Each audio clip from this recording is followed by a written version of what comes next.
दोपहर के वक्त मेरी सास अपने कमरे में एसी चलाकर सो रही थी और मैं रसोई में खड़े खड़े पसीने में भीगी हुई धूप में खाना बना रही थी। मेरी बीमार बच्ची अचानक बेड से गिर पड़ी। मैं घबरा गई, दौड़ते हुए सास के पास गई और रोते हुए बोली, माँ जी कुछ पैसे दे दीजिए, डॉक्टर के पास लेकर जाना है, हालत बहुत खराब है। सास ने मुंह चिढ़ाकर कहा, मेरे पास पैसे नहीं हैं और तेरी बेटी के इलाज के लिए मैं क्यों दूं पैसे? और फिर धक्का देकर मुझे कमरे से बाहर निकाल दिया। मैं फर्श पर गिर पड़ी। बच्ची तड़प रही थी और मैं उसे गोद में लेकर रोती रही। उसके बदन से गर्मी जा रही थी और मेरी गोद ठंडी हो गई। मेरी बेटी मेरी आंखों के सामने दम तोड़ गई। मैं उसे सीने से चिपका कर फूट फूट कर रोने लगी। ऊपर वाले से इंसाफ की भीख मांगती रही। तभी सास के कमरे से अचानक धुआं निकलने लगा। चीख पुकार मच गई और मेरी मरी हुई बेटी, मैं नई नवेली दुल्हन बनी बैठी थी, कमरे में घूंघट डाले सहमी हुई। तभी दरवाजा खुला और मेरा पति अंदर आया। मेरे पिता ने मेरी शादी अपने पुराने दोस्त के बेटे से की थी। उसने सफेद कुर्ता पहना रखा था, बाल बिखरे थे और हाथ में सुलगती सिगरेट थी। उसने सामने बैठते हुए धुआं मेरी तरफ फेंका। मैं झेंप कर थोड़ी पीछे सरक गई। उसने घूरते हुए कहा, अच्छा तो तुम ही हो नैना? मैंने धीरे से कहा, जी। वो हंसते हुए बोला, अब तुम मेरी बीवी बन चुकी हो, अब जो होगा सब सहना पड़ेगा, समझी? मैं चुप रही, गला जैसे सूख गया था। उसने फिर कहा, तेरे माँ बाप तो बहुत खुश होंगे ना, एक अमीर घर में ब्याह कर भेजा है तुझे। उसके लहजे में जहर था और मेरी आंखों में पानी।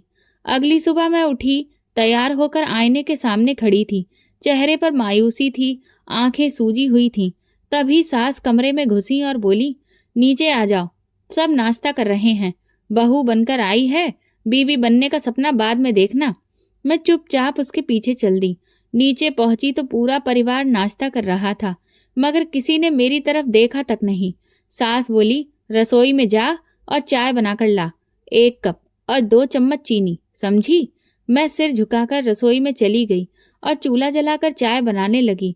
सबके उठ जाने के बाद मेरा पति आया और बोला, मेरे लिए नहीं बनाओगी चाय? मैंने कहा, अभी बनाती हूँ।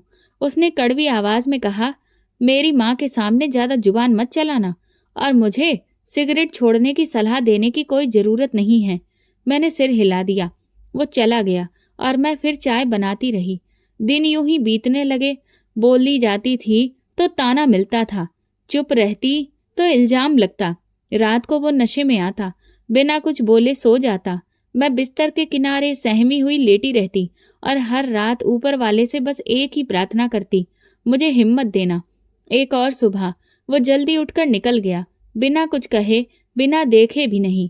फिर सास कमरे में आई, हाथ में चाय का कप और आंखों में वही हुक्म, अब उठ जा, ये घर है, कोई होटल नहीं है जहां तू आराम फरमाएगी और नौकर सब काम करेंगे। बहू बन के आई है तो काम भी करना होगा। मैं उठ गई। चेहरे पर रात की थकान साफ थी। नीचे आई तो रसोई के दरवाजे पर खड़ी सास अकड़ती हुई बोली, फ्रिज बंद है, ताला लगा है इसमें। मैंने देखा कि चाबी सास के हाथ में थी। वो बोली, जो चाहिए मुझसे पूछे बिना नहीं ले सकती, समझी? मैंने कहा, जी। वो दराज खोलकर एक छोटा सा थैला निकाल लाई, जिसमें गिने हुए प्याज टमाटर थे। 3 प्याज, 2 टमाटर, आधा पाव दाल। इससे ही बनाना, ज्यादा खर्चा नहीं चाहिए। खाने का स्वाद प्यार से आता है, चीजों से नहीं। उनके हर शब्द दिल में जहर की तरह उतरते जा रहे थे, मगर मैंने कुछ नहीं कहा। मैं सिर्फ एक बहू नहीं थी, मैं एक नौकरानी से भी कम थी इस घर में। जब खाना बना तो बस यही डर था कि कहीं नमक ज्यादा ना हो जाए, कहीं मसाला कम ना पड़ जाए। सास ने खाना चखा और बोली, ठीक है, पर नमक थोड़ा कम है, अगली बार ध्यान रखना। और हाँ, जो दाल बची है उसे कल के लिए रख लेना, हर दिन नई नहीं बनेगी, समझ में आया? रात को सास ने बुलाया। हाथ में पर्स था और एक रजिस्टर। ये घर मेरे पति की पेंशन से चलता है, जो कुछ भी आता है उसे मैं संभालती हूँ। तुझे जो भी खर्चा चाहिए होगा उसके लिए पहले मुझे बताना पड़ेगा। और एक बात कान खोलकर सुन ले, तेरे पति की तनख्वाह का आधा हिस्सा तो वो खुद अपनी सिगरेट में उड़ा देता है, बाकी मैं ले लेती हूँ ताकि घर चल सके। तू सोचना भी मत कि तेरे खर्चे अलग से होंगे। मैंने धीरे से कहा, अगर कभी तबीयत खराब हो जाए या कुछ खरीदना हो तो। वो हंसने लगी। तबीयत? पहले अपने पति को तो संभाल, फिर तबीयत की फिक्र करना। और खरीदारी के सपने तो देखना ही छोड़ दे। यहाँ तेरे बाप का माल नहीं है, समझ में आया? उनका एक एक शब्द मेरे लिए तेजाब के जैसा था, लेकिन मैंने आंखें बंद करके सब सुन लिया। दिल में बस एक दबी हुई प्रार्थना थी कि शायद कभी कुछ बदल जाएगा। अगले दिन जब पति काम पर जाने लगा तो मैंने कहा, अगर आप शाम को आए तो साबुन ले आइए, खत्म हो गया है। उसने बड़ी ही बेरुखी से कहा, मेरे पास पैसे नहीं हैं, अब माँ ही सब रखती है और जो कुछ भी बचता है वो मेरा नशा खा जाता है। मैंने कहा, लेकिन साबुन तो जरूरी है, मुझे कपड़े धोने होते हैं। पर उसने मुझे घूर कर देखा। मैं खामोश हो गई। वो दरवाजा बंद करके चला गया और पीछे सन्नाटा रह गया। शाम को जब वो वापस आया तो नशे में डूबा हुआ था, हमेशा की तरह। वो लड़खड़ाता झगड़ता बिना होश के घर आ गया। उस रात मैं चुपचाप अपनी चादर उठाकर कमरे के कोने में लेट गई। आंखों से आंसू निकलने लगे और मैंने चुपचाप उन आंसुओं को अपने अंदर समा लिया। कई दिन हो चुके थे, वॉशिंग पाउडर भी खत्म हो गया था। शाम को जब वो काम से वापस आया तो मैंने हिम्मत करके धीरे से आवाज दी, कुछ बात करनी है, अगर आप एक बार सुन लें तो। उसने जूते उतारे, बैग एक तरफ रखा और कठोर लहजे में बोला, हाँ जल्दी बोल, मेरा दिमाग वैसे ही खराब है, बेकार की बातें मत करना मुझसे। मैंने खुद को संभालते हुए कहा, देखिए कपड़े बहुत मैले हो गए हैं, पाउडर भी खत्म हो गया है, अगर आप कुछ पैसे दे दें तो मैं पाउडर ले आऊं। ये सुनते ही वो एकदम से रुक गया, जैसे मेरी आवाज ने उसे रोक दिया हो। लेकिन अगला लम्हा मेरी आत्मा पर बिजली बनकर गिरा। नैना, हर बार तुम्हें कुछ ना कुछ चाहिए होता है। मैं पत्थर बनी खड़ी रही। मैं तो बस जरूरत के लिए कह रही थी। जरूरत? तुम्हारी जरूरत है तो कभी भी खत्म ही नहीं होती। एक हफ्ता पहले भी तुमने कुछ मांगा था, अब क्या हर बार हिसाब दूं मैं तुम्हें? मैंने तो सिर्फ आपसे गुजारिश की थी। गुजारिश? तुम्हें लगता है कि तुम्हारे बाप ने तुम्हें पाल कर हमारे ऊपर एहसान किया है? सुन लो नैना, जो खर्च करता हूँ अपने पैसों का करता हूँ, तुम्हारी तरह नहीं कि दूसरों की कमाई पर जिंदगी जियो। मेरी आंखों से आंसू गिरने लगे। मैंने अपने होंठ कसकर भींच लिए। और हाँ, आइंदा मुझे इन सब बातों में मत घसीटना। मेरे अंदर एक चीज उभरी, लेकिन मैंने उसे अपनी सांसों में दबा लिया। उसने मुड़कर कमरे का दरवाजा जोर से बंद किया और बाहर निकल गया। मैं दरवाजे को घूरती रही, जैसे जवाब वहीं पर लिखा हो। अगली सुबह मैं खुद को चूल्हे के सामने खड़ा पाया। हाथों में मेहंदी की बजाय जख्म हो गए थे। मैंने माँ जी से कहा कि साबुन खत्म हो गया है, बर्तन धोने में हाथ बहुत जख्मी हो रहे हैं। उन्होंने मुझे ऊपर से नीचे तक देखा, फिर ठहाका मारकर हंसने लगी। ओहो, बड़ी नाजुक राजकुमारी आई हैं। हमारे जमाने में तो राख से बर्तन धोए जाते थे, तुम्हें तो जैसे हर वक्त बस अपने हाथों की और अपनी चमड़ी की फिक्र ही खत्म नहीं हो पा रही है। मैंने चुपचाप कहा, माँ जी सिर दर्द हो रहा है, इसीलिए कहा। उन्होंने तेजी से रजिस्टर बंद किया। हाँ हाँ, सबको अपनी तकलीफ नजर आती है, दूसरों का बोझ नहीं दिखता। और सुन, ये घर तेरे बाप का नहीं है कि जो चाहे ले ले। यहाँ एक एक चीज मेरी इजाजत से ही मिलेगी। और सुन, वो किराया जो तुम्हारे बाप की दुकानों से आता है वो भी मेरे हाथ में है। मेरे कानों में सिर्फ वो एक जुमला गूंजता रहा, तुम्हारे बाप की दुकान, जैसे वो जायदाद नहीं मेरा जुर्म थी। उसी दिन शाम को जब वो आंगन में बैठा था, मैं फिर चुपके से गई, हाथों की लकीरें दिखाते हुए कहा, देखिए मेरे हाथों में जख्म हो गए हैं, माँ जी शायद साबुन दे दें, अगर आप कहें तो। फिर वही बात, उसने मुझे घूर कर कहा, मैं कुछ भी नहीं मांग रही, बस बस करो नैना, तुम हर बार कोई ना कोई बहाना लेकर मेरे पास आ जाती हो। तुम्हारी बातें सुन सुनकर मेरा दिमाग पक गया है। मेरा क्या, हर बार माँ से भी सिफारिश करवाऊंगी। मैंने सिर्फ हाथ दिखाए हैं, दर्द हो रहा है बस। हाँ हाँ, तुम तो दर्द का पिटारा बन गई हो ना, हर वक्त दर्द का दिखावा करना। और मैं क्या हूँ तुम्हारे लिए, एटीएम हूँ? मैं कुछ भी नहीं बोली। वो उठा, जेब से सिगरेट निकाली, सुलगाई और सिगरेट का धुआं छोड़ता हुआ कमरे से निकल गया। मैं वहां खड़ी रही, दीवार की तरफ देखती हुई, जैसे वो कुछ कहेगी, पर दीवार तो दीवार थी, शांत, बिना भाव की, कठोर। मैंने पानी से हाथ धोए, जख्मों पर पानी लगा तो जलन से आंखों से एक और आंसू निकल आया। आईने में खुद को देखा और फिर नजर फेर ली। आज मेरी खामोशी भी मुझ पर चिल्ला रही थी, पर इस चीख को सुनने वाला कोई नहीं था। मेरे कपड़े, मेरी पसंद, मेरी सोच, सब कुछ जैसे किसी और की मुट्ठी में था। यहाँ हर दिन एक जैसा होता था, मगर हर दिन थोड़ा और भारी, थोड़ा और जहरीला। क्या पहन रही हो? ये रंग तुम पर अच्छा नहीं लगता। सास की आवाज सुबह सुबह मेरी जिंदगी में जहर घोल देती थी। ये कोई मेला लगा है जो तुम हर रोज थोड़ा और सज धज कर तैयार होती हो और अच्छे कपड़े पहनने की कोशिश करती हो? ये तुम्हारे पति के पैसों से है, समझी? तुम्हारे बाप के नहीं। मैंने अपना दुपट्टा ठीक करते हुए चुपचाप दूसरे कमरे में आ गई। मेरे कमरे में सिर्फ एक पुरानी सी अलमारी थी जिसमें मेरे 5 जोड़ी कपड़े थे। उन्हीं को बार बार धोकर मुझे पहनना होता था, बिना प्रेस किए ही। मैं अपने कपड़े पहनती थी, तब भी मुझे बहुत सुनना पड़ता था। कपड़े तो ऐसे पहनती है जैसे कि कहीं की महारानी हो।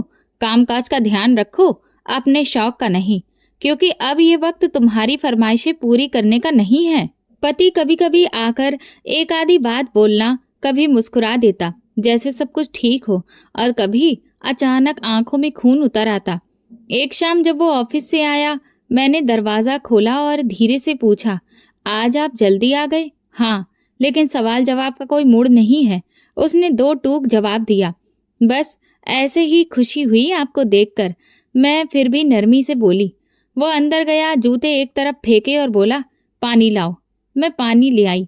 वो कुछ देर टीवी देखता रहा, फिर एकदम से बोला, आज माँ कह रही थी कि तुमने उनके कहने के बावजूद भी सब्जी में घी ज्यादा डाल दिया।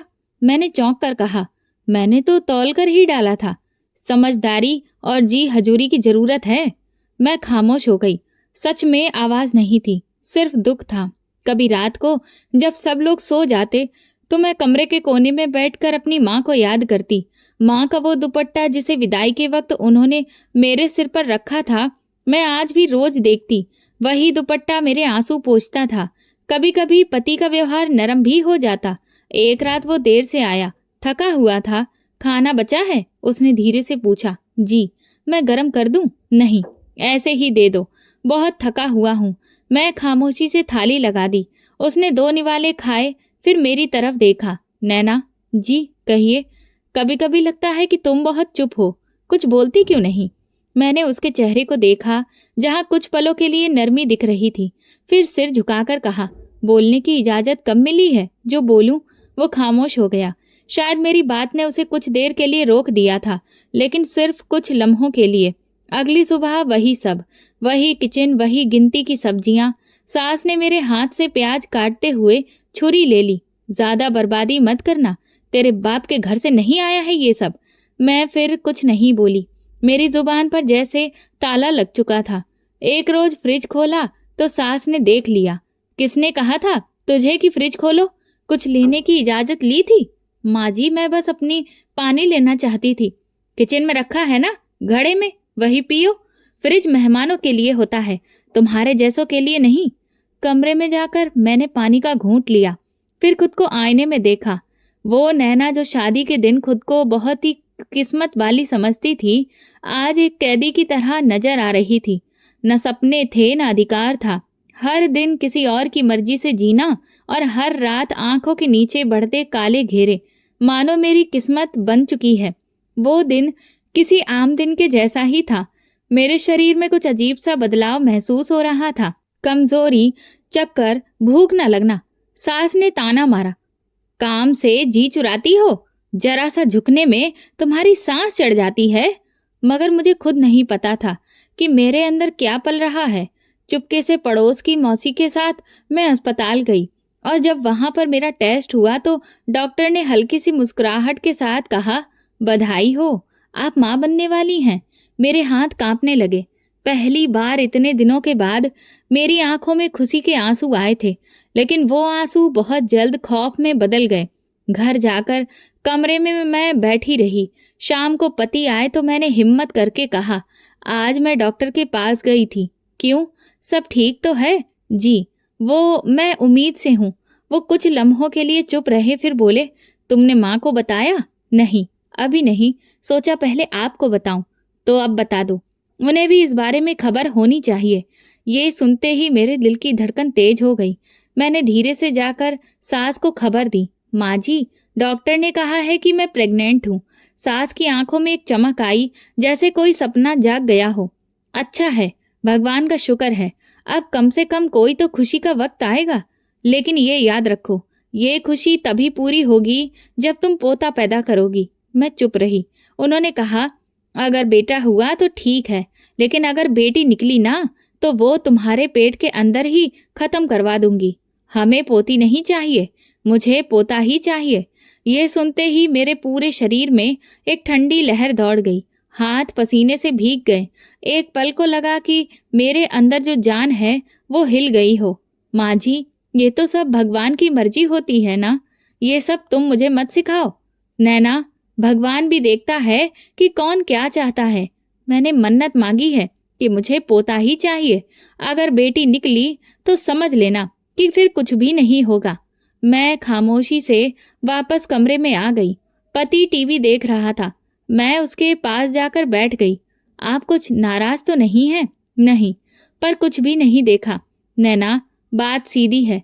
अगर माँ खुश है तो ही मैं भी खुश हूँ। मुझे बेटा या बेटी से फर्क नहीं पड़ता, पर माँ को सिर्फ बेटा चाहिए। अगर बेटी हुई तो माँ नाराज हो जाएगी और उनके गुस्से का सामना फिर तुम्हें ही करना पड़ेगा।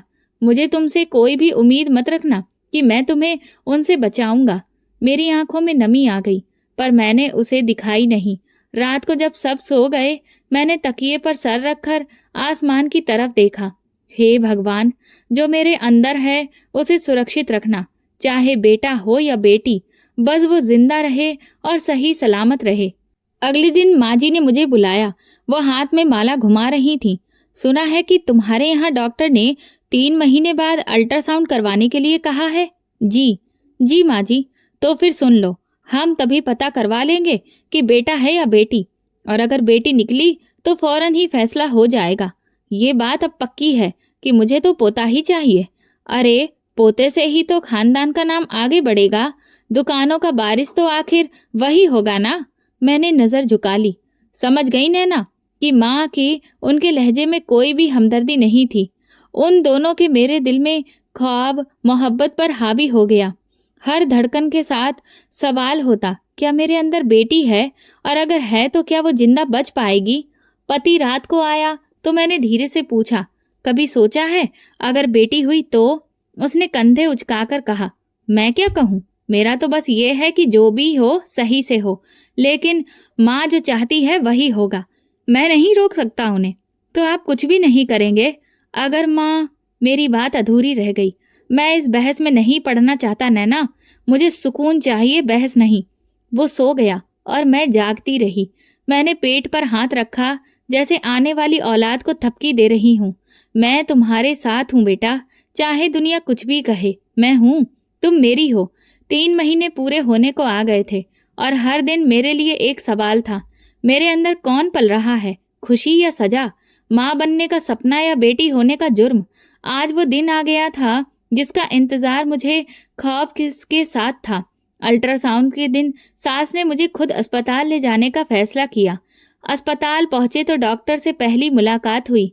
एक ठीक ठाक उम्र की गंभीर चेहरे वाली औरत, जो अपने पराये से ज्यादा शायद कुछ और भी जानती थी। सास ने दरवाजे के अंदर कदम रखते ही कहा, डॉक्टर साहिबा, हमें साफ साफ बता दीजिए कि बेटा है या बेटी, और अगर बेटी हो तो प्लीज कुछ छुपाइएगा मत। डॉक्टर हैरत से उनकी तरफ देखने लगी। ये सब जानने की कानून इजाजत नहीं देता है कि हम किसी को भी लड़का या लड़की है ये बताएं। अभी वक्त नहीं आया है। सास झुंझलाकर बोली, वक्त की बात छोड़ दीजिए, हमें सिर्फ ये सुनना है कि बेटा है, और अगर बेटी है तो फिर हम अपना रास्ता खुद ही चुन लेंगे। मेरा दिल जैसे बुरी तरह से घबरा गया। जब डॉक्टर मुझे अल्ट्रासाउंड के लिए अंदर ले गई तो मैं एक पल में कुर्सी से उठी और डॉक्टर के कदमों में जा गिरी। मेरी आंखों से लगातार आंसू बह रहे थे। डॉक्टर मैडम, आपको भगवान की कसम है, अगर बेटी है तो फिर प्लीज मेरी सास को कुछ भी मत बताइएगा, वो उसे खत्म करवा देंगी। मुझे कुछ भी करके अपनी बेटी को हर हाल में बचाना है। डॉक्टर का चेहरा सख्त हो गया। वो झुकी, मुझे सहारा देकर उठाया और कहा, नैना, मैं तुम्हें माँ की नज़र से देख रही हूँ और तुम फिक्र ना करो, जो भी है मैं तुम्हारे साथ हूँ। मैं हिचकियों के बीच सिर हिलाया। सास ने सामने बैठकर सवालिया नज़रों से देखा। क्या हुआ, सब ठीक है ना? डॉक्टर ने खामोशी से एक सांस ली, फिर मुस्कुराकर कहा, बधाई हो, बेटा है, सब कुछ बिल्कुल ठीक है। सास के चेहरे पर खुशी की लहर दौड़ गई। वो उनकी आवाज में बोली, देखा, मैं ना कहती थी कि मेरा पोता ही आएगा। चलो, खुशी की बात है, कम से कम इज्जत बच गई। डॉक्टर ने मेरी तरफ देखा और मैंने नजरें झुका ली। मेरी आंखों में सुकून था, पर दिल अभी भी कांप रहा था। घर वापसी पर सास बार बार मुझे तरह तरह की हिदायतें दे रही थी। अब से ज्यादा ध्यान रखना, मेरा पोता है, इसे कुछ भी नहीं होना चाहिए। दूध वक्त पर पीना और दवा तो बिल्कुल भी नहीं भूलना। मैं हर बात पर जी कहती गई। जब ये खबर मेरे पति को मिली तो उसने भी ठंडे लहजे में कहा, चलो, कम से कम माँ खुश हो गई, यही काफी है।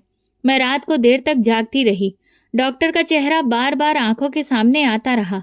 वो औरत जिसने मेरे झूठ को जिंदगी का सहारा बनाया, सच छुपाया मगर एक जान बचा ली। अगले दिन सास ने सुबह से ही मुझे तरह तरह की एडवाइसेस देना शुरू कर दी। दूध गर्म पीना, दवा ले ली है, बेटे को कुछ भी नहीं होना चाहिए, ये पोता है मेरे खानदान का वारिस। मैं खामोश रही, अंदर से टूट रही थी, पर चेहरे पर वही सब्र का नकाब ओढ़े थी। एक दोपहर जब मैं कमरे में बैठी थी, पति आया। उसने एक नज़र मेरी तरफ देखा और बोला, अब तो तुम्हें खुश होना चाहिए, माँ भी तुमसे खुश हो गई है। मैंने कहा, आप खुश हैं? खुश और सुकून चाहिए तो होता है, जो माँ के खुश होने से आता है। मैंने नज़र फेर ली। मैं हर धड़कन के साथ प्रार्थना करती कि वो दिन कभी ना आए जब सच मेरे घर की दहलीज पर आकर सवाल करे। सच जो मेरी बच्ची को मुझसे छीन सकता था, और वो झूठ जिसने एक जान को बचा लिया था। 9 महीने गुजर चुके थे। हर दिन एक सवाल, हर रात एक प्रार्थना। मेरी हर सांस के साथ बेटी की जिंदगी बंधी हुई थी। मैं उसे दिल ही दिल में रोशनी कहती थी, मेरा छोटा सा सपना जो अभी पूरी दुनिया से छुपा हुआ था, लेकिन वो मेरे दिल में रोशन था। वो रात जब दर्द शुरू हुआ तो सास का लहजा भी कांटों जैसा हो गया। याद रखना नैना, पोता ही होना चाहिए, वरना तुम्हारी शक्ल भी नहीं देखूंगी। हमारे खानदान में बेटियों की कोई जगह नहीं है। मैं चुप रही, बस पेट पर हाथ रख के दर्द के साथ वो बातें भी सह रही थी। अस्पताल पहुंचने पर मैं बेड पर लेट गई। पति बाहर इंतजार कर रहा था। सास बार बार नर्सों से सवाल करती रही, पता चला, बेटा है ना? लेबर रूम में जब मेरी चीखें और तेज हो गईं, मेरे दिल की धड़कन उस लम्हे बस यही कह रही थी, हे भगवान, मेरी बच्ची को सुरक्षित रखना, वो तुम्हारा दिया हुआ ही आशीर्वाद है। और फिर एक चमत्कार हुआ। एक नन्ही सी जान की आवाज गूंजी। मेरी आंखें धुंधला गईं, मगर मैं समझ गई कि वो आ गई है, मेरी बेटी, मेरी रोशनी। डॉक्टर ने बच्ची को मेरे सीने पर रखा। मैंने उसे छुआ, चूम लिया। आंसू टपकने लगे, पर इस बार वो आंसू खौफ के नहीं थे, माँ बनने के एक संपूर्ण एहसास के थे। कुछ देर के बाद जब कमरे में सास दाखिल हुई तो उनके चेहरे पर बेचैनी साफ लिखी थी। बेटा हुआ है ना? जल्दी बताओ। नर्स ने सर झुकाकर धीरे से कहा, बेटी हुई है। सास की आवाज कानों में बिजली बनकर टूटी। झूठ बोलकर बेटी पैदा कर ली? डॉक्टर ने तो कहा था कि बेटा है। मैंने आंखें बंद कर ली, जैसे सच्चाई से बचने की कोशिश कर रही हूँ। ये सब तुम्हारी साजिश थी ना नैना? तुमने हम लोगों को धोखा दिया, ये तुमने जानबूझकर किया। मैंने कुछ नहीं किया माँ जी, सब भगवान की मर्जी है। बंद करो ये बकवास बातें, मुझे पोती नहीं चाहिए थी। तुमने झूठ बोलकर मेरे साथ खेल खेला है। उसी पल पति अंदर आया। उसने सास की आवाज सुनी और बच्ची को मेरी गोद से उठाया। उसने बेटी को ध्यान से देखा, छोटे छोटे हाथ, मासूम सा चेहरा और उसकी नरम सांसें। एक लम्हे को उसके चेहरे पर हैरत और नमी दोनों एक साथ छा गई। कितनी छोटी है, कितनी मासूम। सास गुस्से से बोली, इसे गोद में लेने से ये बेटा नहीं बन जाएगा। तुम्हें धोखा दिया है इस लड़की ने। वो खामोश रहा। बच्ची को वापस मेरी गोद में रखा और धीरे से बोला, माँ, अब जो हो गया है वो हो गया। अब बिना बात शोर मचाने का क्या फायदा? तो अब तुम भी इसकी तरफदारी करोगे? नहीं माँ, मैं सिर्फ थक गया हूँ। बहस से, चीखने चिल्लाने से। सास गुस्से से पीछे हट गई। बस देखते जाओ नैना, ये बेटी तुम्हें कितनी महंगी पड़ेगी। तुमने मेरे सपने को छीना है। मैंने अपनी बेटी को अपने पास किया, उसके माथे पर हाथ फेरा। मेरी रोशनी, तुम सपना नहीं हकीकत हो, तुम मेरी जिंदगी हो। उसी दिन अस्पताल के बिस्तर पर मैंने सीख लिया कि जन्म देना सिर्फ शरीर की परीक्षा नहीं होती, ये दिल का भी इम्तिहान होता है।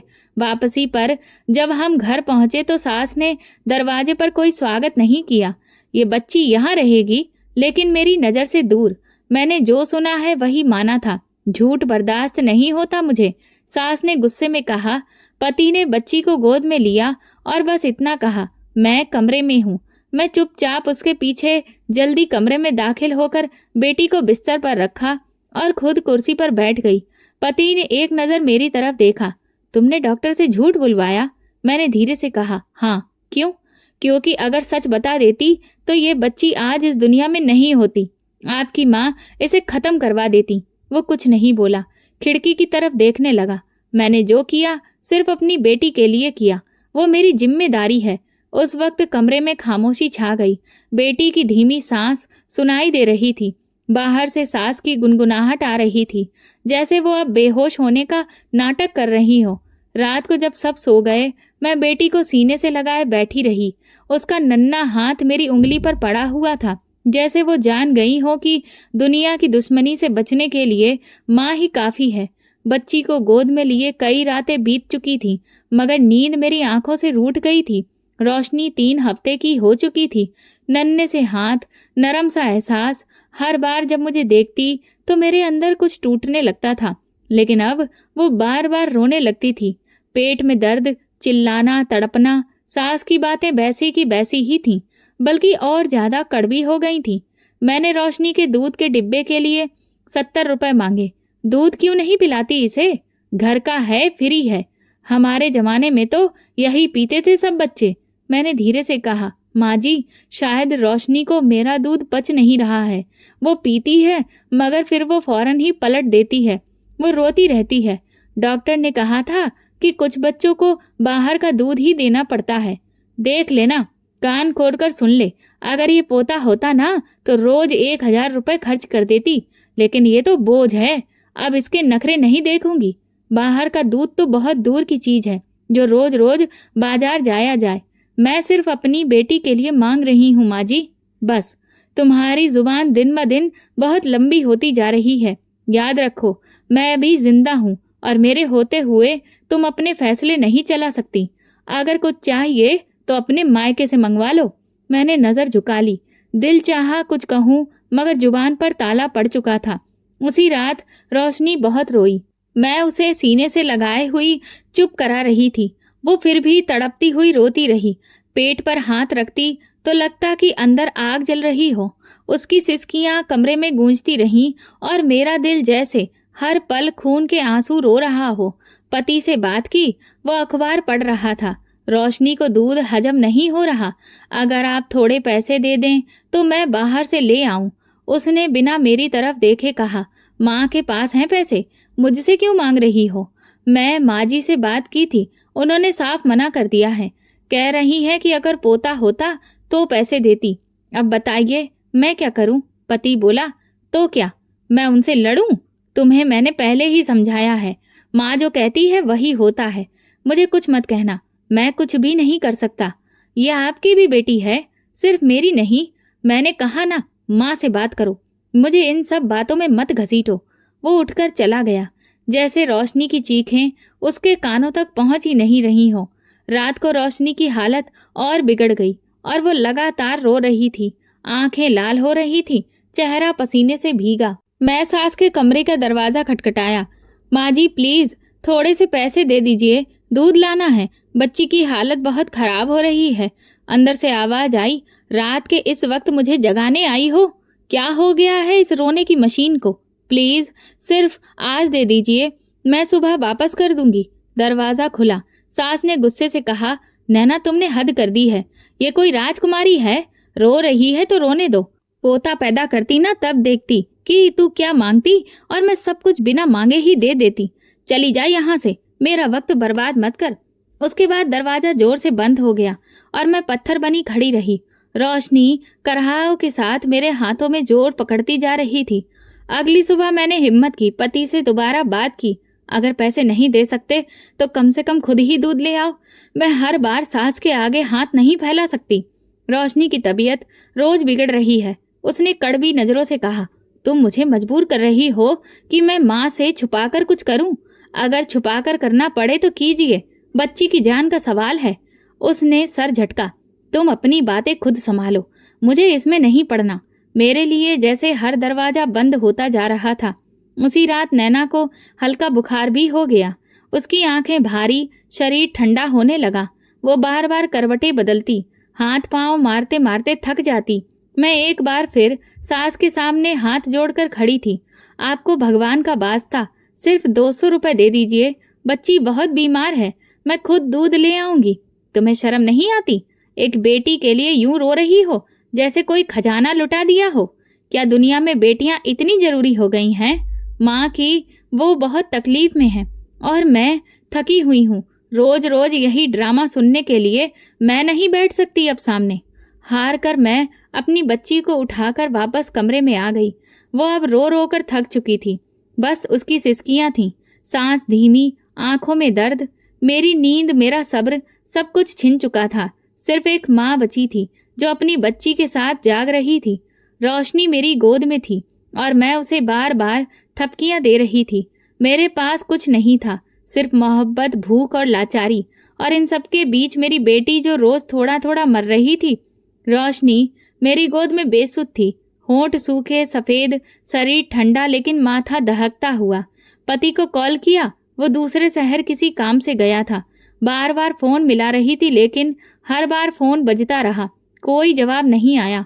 सुबह का वक्त पास था, सूरज अभी निकला नहीं था लेकिन मेरी रोशनी डूब रही थी। मैं रोशनी को चादर में लपेटकर बाहर निकली। एक एक दरवाजा खटखटाया। मौसी, प्लीज थोड़े से पैसे दे दीजिए, बच्ची की हालत बहुत खराब है, मुझे दवा लेनी है। नैना बेटी, मेरे पास खुद कुछ भी नहीं है, महीना खत्म होने को आ गया है, दूसरे घर गई। दीदी, मैं वापस कर दूंगी, बस बच्ची के लिए दवा चाहिए, हमें माफ कर दो, खुद हमारे बच्चों का खर्चा पूरा नहीं हो रहा। मैं आंखों में आंसू लिए दरवाजे दरवाजे जाती रही लेकिन हर दरवाजा बंद, हर दिल कठोर। तब एक औरत जो पास वाली गली में रहती थी मेरे पास आई। उसके हाथ में एक पुरानी शॉल थी और आंखों में थोड़ा सा रहम। लो बेटा, मेरे पास बस इतना ही है। मैं खुद तो दवा लेने आई थी अपने पति की, पर तुम्हारी बच्ची की हालत देखकर दिल पिघल गया। भगवान आपको खुश रखे, मैं लौटा दूंगी, तुम पहले अपनी बच्ची को बचाओ। मैं भागती हुई रोशनी को लेकर पास के क्लिनिक में पहुंची। अंदर नर्स ने देखा और तुरंत डॉक्टर को बुलाया। डॉक्टर ने बच्ची की आंखें चेक की, स्क्रीन देखा, एक नज़र मेरी तरफ देखा। ये कब से बुखार में थी? 2 दिन से, पर पैसे नहीं थे मेरे पास दवा के लिए। डॉक्टर खामोश हो गया, फिर धीरे से बोला, बहुत देर हो चुकी है, इसकी सांसें रुक चुकी हैं नैना। मेरे कदमों तले जमीन खिसक गई। ये सुनते ही जैसे किसी ने मेरे गले में फांसी डाल दी हो। आंखों के सामने अंधेरा छा गया। नहीं, आप दोबारा चेक करिए, फिर से देखिए तो। मेरी रोशनी, मेरी बच्ची सांस ले रही थी अभी। मैं उनसे बार बार भीख मांग रही थी। हम कुछ भी नहीं कर सकते। मैंने रोशनी को अपने बाजू में उठा लिया, जैसे जोर देने से जिंदगी वापस आ जाएगी, पर उसका शरीर ठंडा था, जैसे दुनिया की सारी आवाजें सुनकर भी उसने सिर्फ खामोशी चुन ली हो। अस्पताल के कमरे से निकलते हुए मेरे कदम डगमगा गए। लोगों की नजरें, गाड़ियों का शोर, सब धुंधला पड़ गया। मेरे सीने पर रोशनी की लाश थी और मेरी गोद खाली होने लगी थी। घर का दरवाजा खटखटाया, सास ने खोला। मेरे हाथ में चादर में लिपटी रोशनी को देखकर उसके माथे पर एक पल को कोई भी असर नहीं आया। क्या हुआ? रोशनी मर गई। हाँ, आपकी पोती जो पैदा होते ही बोझ ठहरा दी गई, आज दुनिया छोड़ गई। सास ने पलकें भी नहीं झपकाई, बस दरवाजा छोड़कर पीछे हट गई।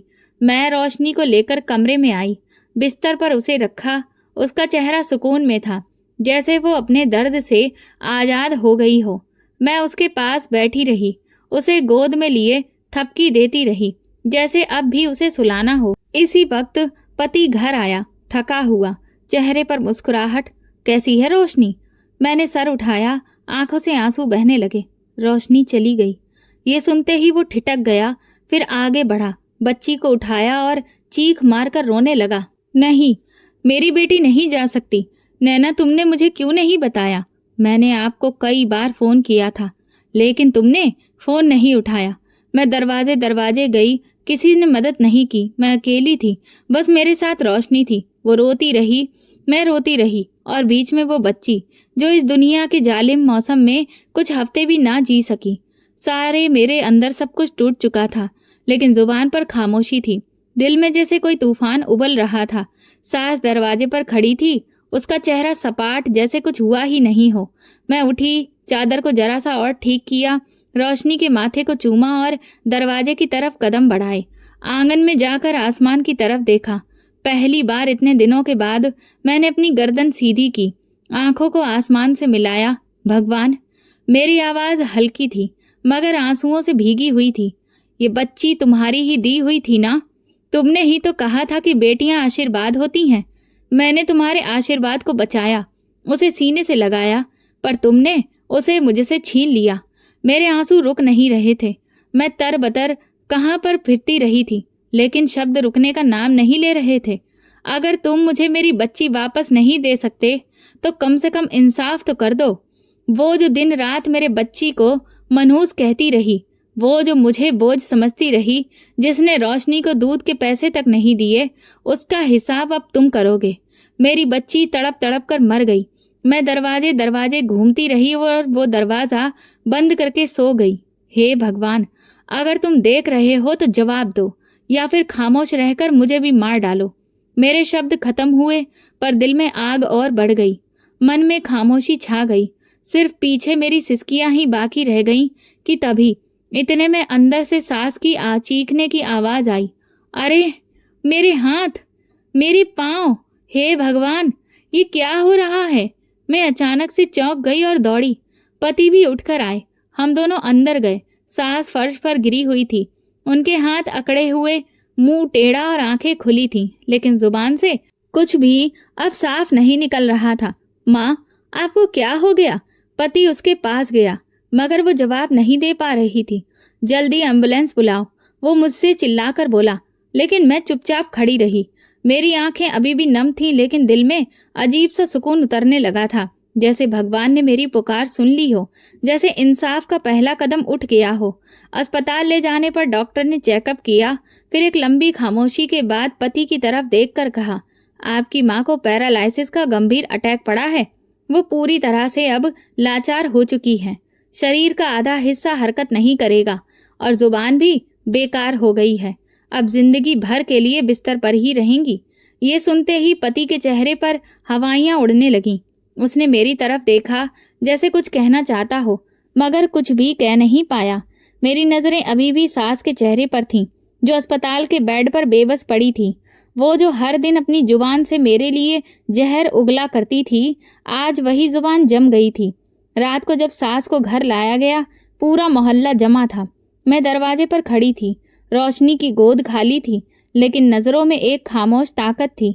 मोहल्ले की एक औरत ने धीरे से कहा, भगवान का इंसाफ है, देखो तो। बच्ची की चीख सुन ली गई।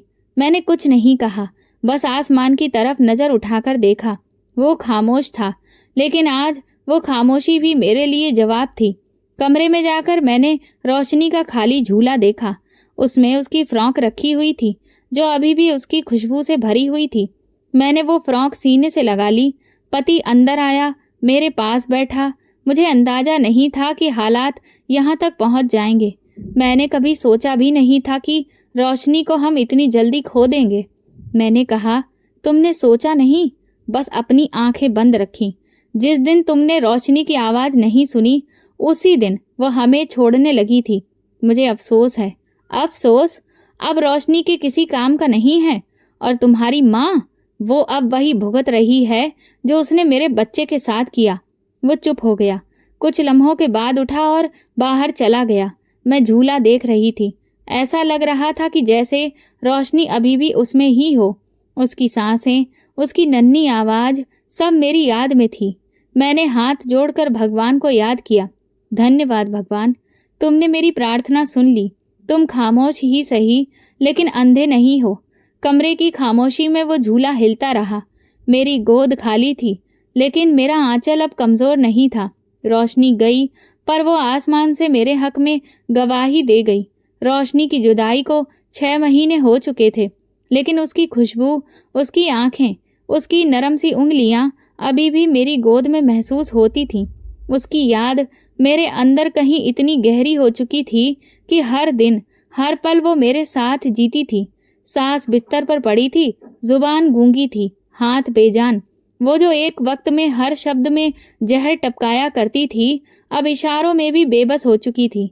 आंखों में सिर्फ एक ही भाव था, पछतावा। कभी मैंने उनकी आंखों में नफरत देखी थी, आज उन्हीं आंखों से पछतावा बरस रहा था। लेकिन अब वो वक्त गुजर चुका था जब मैं उसके शब्दों से डरती थी। अब वो खामोशी और मैं खामोशी से जीत रही थी। पति भी बदलने लगा था। रोशनी के जाने के बाद कुछ उसकी आंखों में भी वही खालीपन भर गया था जो मेरी आत्मा में बरसों से बसा था। अब वो सिगरेट हाथ में नहीं लेता था। हर शाम घर आता, मेरे पास बैठता और बात करने की कोशिश करता। एक दिन शाम को जब धूप दीवारों से फिसल रही थी, वो मेरे पास आया। नैना, मैं तुमसे कुछ कहना चाहता हूँ। मैंने उसकी तरफ देखा। वो वही इंसान था जिसने बरसों मेरे अंदर जख्म दिए थे, मगर अब उसकी आवाज में कुछ और था। शायद शर्मिंदगी, शायद माफी। मैं जानता हूँ कि मैं बहुत पीछे रह गया। जब तुम लड़ रही थी तो मैं सिर्फ तमाशा देख रहा था। जब तुम रो रही थी तो मैं चुप रहा। लेकिन अब जब मैं अपनी माँ को यूं बेबस देखता हूँ तो वो सब लम्हे आंखों के सामने आते हैं जब तुम उन्हीं आंखों से मदद मांगा करती थी। मैंने धीरे से कहा, कुछ जख्म माफी से नहीं भरते, लेकिन क्या कुछ रिश्ते माफी के बिना जी सकते हैं? मैं खामोश रही। फिर पलटकर कहा, रोशनी चली गई, पर उसकी याद नहीं। तुमने मेरी गोद से बेटी छीनी। अब अगर तुम वाकई में कुछ बदलना चाहते हो तो याद रखो, मेरी पहली गोद अब कभी खाली नहीं हो सकती। वो मेरी बात सुनता रहा। कुछ लम्हों के बाद सर झुकाकर बोला, अगर तुम एक और मौका दो तो मैं तुम्हें एक नई जिंदगी देना चाहता हूँ। वक्त गुजरता गया। मैंने बोलना कम कर दिया, लेकिन देखना शुरू किया। वो वाकई बदलने लगा था। अब वो सास के सामने भी मेरा साथ देता। जब वो बिस्तर पर हाथ उठाने की कोशिश करती, वो उनका हाथ थाम लेता, सफाई करता, दवा देता, और कभी मेरे हाथ से चाय का कप लेकर कहता, तुम आराम करो, आज मैं सब कुछ संभाल लूंगा। एक दिन डॉक्टर ने बताया कि मैं दोबारा माँ बनने वाली हूँ। एक लम्हे को दिल कांप उठा, जैसे रोशनी की चीख दोबारा गूंजने लगी हो। लेकिन फिर हाथ पे पेट रखा और आंखें बंद करके प्रार्थना की, हे भगवान, अब जो भी देना उसे हमेशा सुरक्षित रखना। मैं किसी को खोने की हिम्मत नहीं रखती। वक्त के साथ साथ मेरे दिल में अब तलखी कम होने लगी। सच ये है कि रोशनी के बाद मैं खाली हो चुकी थी, और अब इस खाली जगह में थोड़ा थोड़ा करके जिंदगी वापस आ रही थी। 9 महीने बाद मैंने एक बेटे को जन्म दिया। डॉक्टर ने जब मेरे हाथ में उसे पकड़ा, मैंने उसे सीने से लगाया और कहा, बेटा, तुम मेरी दूसरी खुशकिस्मत औलाद हो, पर याद रखना, मेरी पहली औलाद हमेशा तुम्हारी बहन रोशनी रहेगी। घर जाकर पति ने बेटे को गोद में लिया। उसकी आंखें भर आई थीं। ये हमारी नई शुरुआत है नैना। मैंने सर हिलाया। सच तो ये था कि ये शुरुआत थी, पर एक लंबे सफर के बाद। वो सफर जिसने मुझे तोड़ा, बिखेर दिया और फिर समेटा। सास अभी भी बिस्तर पर थी। वो मेरी गोद में बेटे को देखती थी और उसकी आंखों से आंसू बहने लगते थे। वो कुछ भी कह नहीं सकती थी, पर हर दिन, हर लम्हा उसकी नजर माफी मांगती थी। एक दिन मैं उसके कमरे में बेटे को लिए बैठी थी। वो हमें देख रही थी। मैंने बेटे का छोटा सा हाथ उनकी हथेली पर रखा। वो थोड़ा सा हिली, आंखों से 2 आंसू के कतरे निकले। मैंने धीरे से कहा, देखो माँ जी, बेटा आ गया है, लेकिन जिसको आपने जीने नहीं दिया वो बेटी, वो मेरी दुनिया थी। उस दिन मैंने महसूस किया उसकी खामोशी चीख रही है। शायद वो कहना चाहती थी, मुझे माफ कर दो, और शायद मैं सुन भी रही थी। कमरे से बाहर आकर मैं आसमान की तरफ देखने लगी। वही आसमान जिसकी गवाही पर मेरे भगवान ने मुझे जीत दी थी। मेरे बेटे की मुस्कुराहट, मेरे पति का बदलता हुआ व्यवहार, मेरी गोद की रौनक, सब कुछ वापस आ रहा था। मगर मेरी पहली जीत वो रोशनी थी और मेरा खामोश लम्हा रोशनी के बाद सब कुछ बदल गया। मगर उस बदलाव की कीमत वो थी जो किसी माँ को कभी अदा नहीं करनी चाहिए। मेरी गोद तो दोबारा भर गई, लेकिन दिल की वो जगह जहाँ रोशनी हंसती थी वह आज भी खामोश है। एक रात मैं सास के कमरे में गई। जब सब सो गए थे, मैं सास के पास जाकर उनकी चादर को ठीक किया। उनकी आंखों में नमी तैर रही थी। मैंने कहा, मैं जानती हूँ कि आप कुछ कहना चाहती हैं, लेकिन जो कहना था वो उसी वक्त कहना था जब रोशनी जिंदा थी। उनकी पलकें थरथरा गईं। अब आप सिर्फ आंखों से बात करती हैं, जैसे मेरी बच्ची सिर्फ सिसकियों से कर रही थी। वो तकिए पर नजरें जमा कर रह गई, जैसे अब इस बात को अपना रही हो कि अब जुबान नहीं सिर्फ आंखें बोलती हैं। सुबह मैंने उन्हें दवा दी। वो खामोश थी, उनके हाथ बिल्कुल ठंडे, जैसे वक्त का बहाव रुक गया हो। पति आया, उसने सास के पैर दबाए। काश माँ आपने नैना की बात उस दिन सुन ली होती, शायद रोशनी आज हमारे बीच होती। सास की आंखों से आंसू निकल आए। मैंने आंखें फेर लीं, क्योंकि कुछ दुख वो होते हैं जिन्हें देखना दोबारा जीना होता है। एक दोपहर वो मेरे सामने बैठी थी। मैंने खाना खिलाने के बाद उनका चेहरा साफ किया। उनकी सांसें भारी हो चुकी थीं। मैंने धीरे से कहा, आप भी मरने की प्रार्थना करती हैं? उनकी पलकें एक बार तेजी से झपकी, जैसे हाँ कहना चाहती हों। पर मौत भी अब शायद आपसे रूठ चुकी है, क्योंकि वो तो आप पर उपकार हो जाएगा, और आपने जो किया है वो तो जुल्म था। अब हर दिन हर लम्हा वो सजा है जो आपको खुद चुननी पड़ी। मैंने उनके हाथ पर थाम कर कहा, रोशनी ने आपको माफ कर दिया होता। वो तो बहुत छोटी थी, बस रोती थी, चुप हो जाती थी। पर मैं क्या कहूँ? मैं हमेशा याद रखूंगी कि बेटियां आशीर्वाद हैं, कोई मुश्किल नहीं। कमरे में खामोशी थी, सिर्फ पंखे की आवाज उठ रही थी। मैंने दुपट्टा ओढ़ा, बेटे को उठाया और बाहर गई। आंगन में आसमान साफ था, बादल नहीं थे, सूरज चमक रहा था। मैंने अपने बेटे को सीने से लगाया, उसके माथे को चूमा। बेटा, तुम जब बड़े होगे तो ये जानना कि तुम्हारी एक बहन भी थी, रोशनी, जिसे इस दुनिया ने जीने नहीं दिया, लेकिन वो अभी भी तुम्हारे साथ है। हर बार जब तुम मुस्कुराओगे वो खुश होगी, जब तुम रोओगे वो तुम्हारे पास होगी। पति मेरे पास आया, खामोशी से बैठा। तुमने बहुत कुछ बर्दाश्त किया है नैना, और तुमने सब कुछ खामोशी से सह लिया। मैं कमजोर थी पर टूटी नहीं, क्योंकि मेरे साथ भगवान था।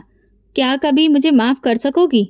मैं थोड़ी देर सोचकर फिर कहा, तुमने रोशनी को नहीं बचाया, लेकिन तुमने मेरे दुख को समझा, सीखा। मैं तुम्हें माफ नहीं करती, मैं तुम्हें बदलते हुए देखती हूँ, और वही काफी है। हम दोनों कुछ देर खामोश बैठे रहे। सास की हालत अब और भी ज्यादा बदतर होती जा रही थी। हर दिन हर रात वो मौत के लिए प्रार्थना करती, पर उनकी कोई भी प्रार्थना सुनी नहीं जा रही थी। दवा काम कर रही थी, लेकिन जान नहीं छूटती। मोहल्ले वाले कहते ये भगवान की लाठी का असर है, ये एक बेटी को मारने की सजा है। मैं कुछ नहीं कहती, सिर्फ सुनती हूँ। मुझे बेटी होने पर सजा मिली, मगर भगवान ने खुद फैसला किया।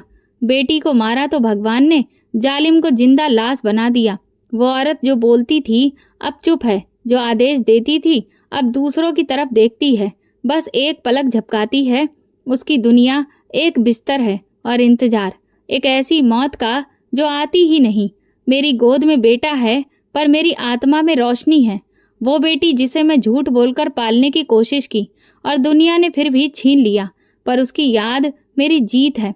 और ये कहानी खत्म नहीं हुई। ये हर उस औरत के लिए एक निशान है जो किसी बेटी की माँ है।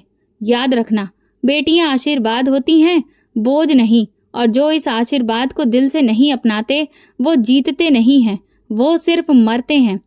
रोज, हर पल, जैसे मेरी सास जो जिंदा है पर सिर्फ सांसों में, असलियत में नहीं।